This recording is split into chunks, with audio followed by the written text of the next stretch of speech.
You will be playing right into Santa's hand when gifts show up in cinched top sacks, straight from the North Pole. Chris Thurgood has been having a lot of fun with these easy sew wraps, we're calling them. In fact, I understand you have one at the store that is a really big hit. Yeah, it's this one right here. This one has been so much fun because it's made out of canvas, and then we added this great font and lettering and everything that is all sparkly and red. It just looks like it came straight from the North Pole, doesn't it? It looks like magic. It looks like a magic bundle. And it was fun to really be able to personalize it here. So we have the Thurgood family, North Logan, Utah. So just a really fun way to personalize and make Christmas even more special. You could put a child's name on there.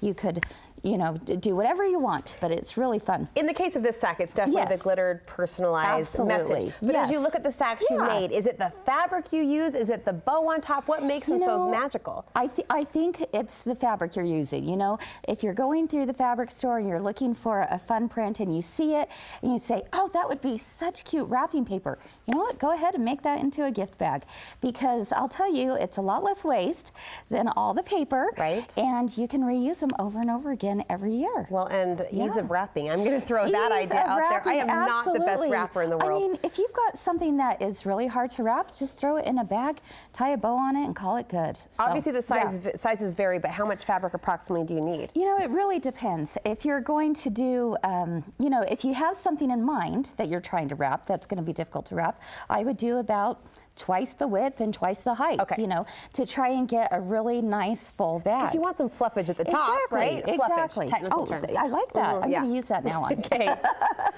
But yeah, so you're just doing that. But oftentimes I'll like to take fabric and just make a whole bunch of different sizes. It doesn't really matter.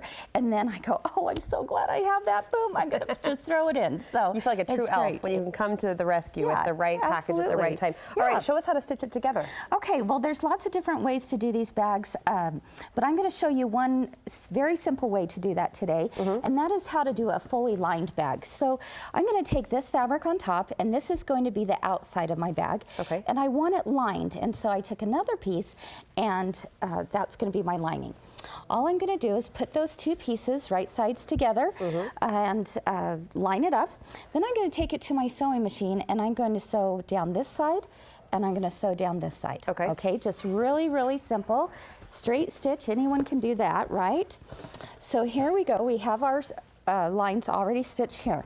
Now this is the part where it feels like a little bit of magic is taking place, because I'm now going to open up that bag and I'm going to fold it the opposite way. Okay, seam to seam. Seam to seam, exactly.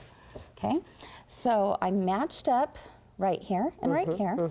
Okay, and I'm just going to place a pin in there. Doesn't it sound like she's about to do a magic trick in her voice? Okay. Okay. It's like a magician with a build-up. Yeah. That's right. And now I have something that looks like this. Now, what I need to do is cut out a 2-inch square approximately from each corner. Why? So what does that become? What that's going to do is going to become the boxed out corner so that it lies flat. Okay. I'm sorry, my belly just got way there. Boom. It tends to do that these days. Let me just step back a step or two. Sorry, Chris. You're just fine. You're just fine. Okay, there we go. We're going to do that on all 4 corners. Now, is that the bottom then of the sack? This is actually going to be the lining, yes, at the bottom, and this is going to be the lining at the bottom. I should show you real quick that you would also do it here and here. Okay. Cut it out. Okay, so I have all 4 corners cut out. Then, remembering that this is my lining, I need to keep a little bit of an opening right here. So I'm just going to mark a spot so that I don't forget when I take it to the sewing machine. You know, if you need to write yourself a big note that says, don't do not sew here, dummy. That's for me, not for you. Exactly. That particular message. Okay. There you go. And so all I'm going to do is I'm going to simply take it back to my sewing machine, go straight to here. I don't need to sew anything right here. I don't need to sew anything right here because I have a fold. I'm going to come to here, sew, and then sew all the way around, okay? Except the place where it says don't sew, all right? So once I've done that, let me back up.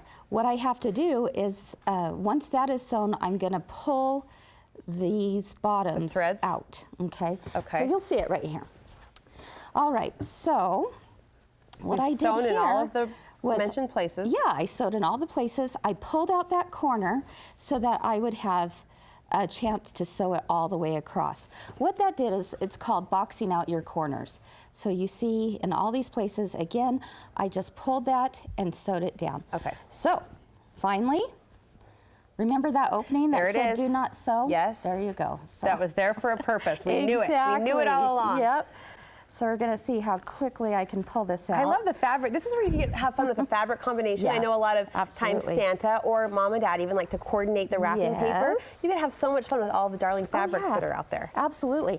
And if you use fabrics that don't scream Christmas, you could really use it for birthdays. You can use it for lots of other things It's too. reusable wrapping. Exactly. Literally. So poking out my corners, now I have a big blob right here. Fed with affection. It's a cute blob. This is my lining piece, and I'm just going to tuck it right inside there. It's coming. Take it to my ironing board and just kind of get that lining tucked in there. Press Flatten it that out. closed. Okay. Yep. And then I can tie it with a ribbon. I could have left a casing. I didn't show how to do the casing, but if you wanted a casing, which is what you thread your ribbon through, you would leave a small opening right here to thread it through. It all made sense. Look at our boxed out corners. Look at our seams. See how it lies flat? Yeah, I wasn't seeing it for a minute, but then, I mean, I never doubted you. Yeah, but then it came together perfectly. It does come together, so it's really fun.